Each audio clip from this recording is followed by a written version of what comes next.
Ganyan. Sobrang nakakatuwa. Napakaganda ng umaga namin kasama. Kaya talagang, my gosh, gaganda ng talong namin, guys. Talagang, alam niyo po talaga kapag maalaga po talaga sa halaman, ganyan talaga ang nagiging resulta.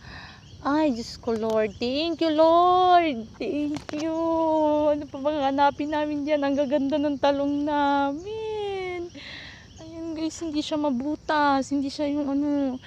Ay, Diyos, napakaalaga talaga namin kasi sa halaman. Resulta ng aming paghihirap, ayan. Kahit talagang araw-araw talaga ako nagsusunog, nagpapausok talaga. Ayun, walang problema kung ganyan naman kagandang lagi naming ani. Wala nang masasaya sa ganito. Ay, thank you, Lord. Ayan o, tignan nyo naman. Halos nasa lapag na talaga siya.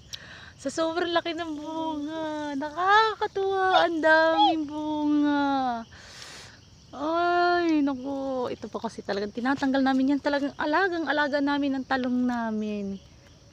Oh. Ay. Nakakatuwa naman. Sobrang ganda ng aming talong talaga. Sobrang ganda. Kadaming bunga.